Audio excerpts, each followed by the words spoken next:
नमस्ते। आज साइंटिस्ट जो इतना एजुकेटेड है, जिसके पास इतनी डॉक्टरेट की डिग्री है, वो 19 दिन हो चुके हैं और वो अभी तक हंगर स्ट्राइक पे है। ये तो सब पूरा देश जानता है, पूरी दुनिया जानती है, पर हम चाह क्या रहे? जो 20-21 जो बच्चे लोगों की जान गई है, इससे ज़्यादा की भी गई होगी, हमें इसका आइडिया नहीं है। ठीक है जी, जान जा चुकी है, इसकी अकाउंटेबिलिटी कौन लेगा? हमारा शिक्षा मंत्री से बस इतना निवेदन है कि भाई आपसे अगर कुर्सी नहीं संभल रही है तो आप किसी और को दे दो, रिजाइन कर दो अपनी जगह से। अगर आप कहीं जॉब करते हो, अंदर आप जॉब करते हो, तो जब आप जॉब करते हो तो आपकी जो स्किल्स रहती है, आप जो काम करते हो, अगर वो काम नहीं होता है तो आपका बॉस आपको जॉब से निकाल देता है। ठीक है, अब आप ये बताइए कि आप, देश की जनता आपसे कह रही है कि भाई आप रिजिग्नेशन दे दो, रिजाइन कर दो कर दो कर दो, आपको ये इतनी सी बात समझ नहीं आ रही है कि आपसे भाई वो पद नहीं संभला, आप रिजाइन दे दो।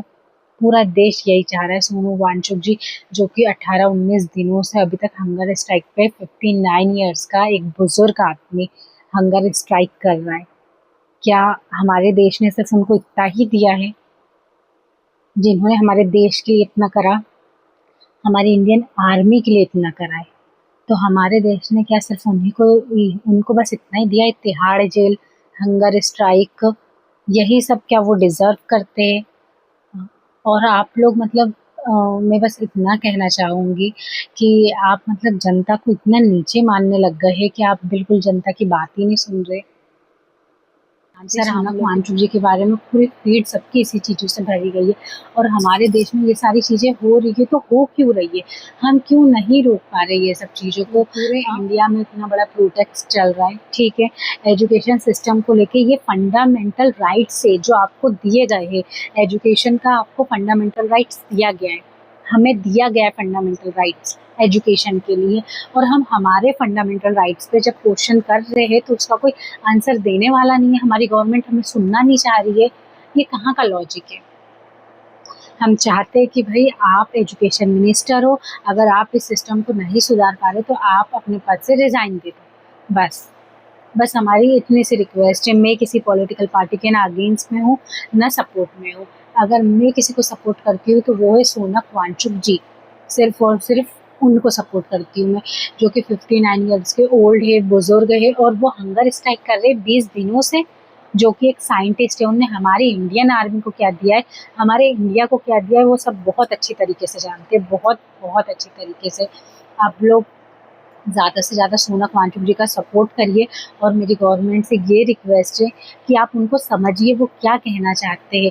ऐसा तो है नहीं कि भाई कोई एक अनएजुकेटेड जो इंसान है वो हंगर स्ट्राइक कर रहा है, ऐसा तो नहीं है ना। विद एजुकेटेड, पढ़े लिखे, स्विट्जरलैंड में उनको 5 साल के लिए फ्री मतलब वीज़ा जो है उनको मिला गया, वो जाके रह सकते हैं, और वो नहीं गए हमारे देश के लिए, तो हमारा देश उनको गिफ्ट में ये दे रहा है। इतने बड़े साइंटिस्ट जिनने लोगों का इतना भला करा है, आप एक बार सोचिए तो, जनता की आवाज़ सुनिए तो कि जनता क्या कहना चाह रही है। अब भगवान है तो भगवान है, भगवान है इसलिए भक्त नहीं है, जनता है इसीलिए आप मिनिस्टर हो, आप मिनिस्टर हो इसलिए जनता नहीं है सर। अब सोनक वांगचुक जी की तबीयत बहुत बेहतर हो, बहुत लंबी आयु मिले उनको, और मैं उनका बहुत बहुत सम्मान करती हूँ। Thank you so much sir, जो आपने हमें इतना कुछ दिया, और मैं चाहती हूँ कि हर एक आवाज़ एक घर से निकले सोनक वांगचुक जी के लिए, उनके सपोर्ट के लिए। सर, हम लोग की बहुत हम्बल रिक्वेस्ट है कि प्लीज़ आप रिज़ाइन दें। आप देखिए, हम ना तो बीजेपी को सपोर्ट करते हैं ना सीजेपी को सपोर्ट करते हैं। अगर सपोर्ट करते हैं तो सोनक वांगचुक जी को। Thank you so much. जय हिंद, जय भारत।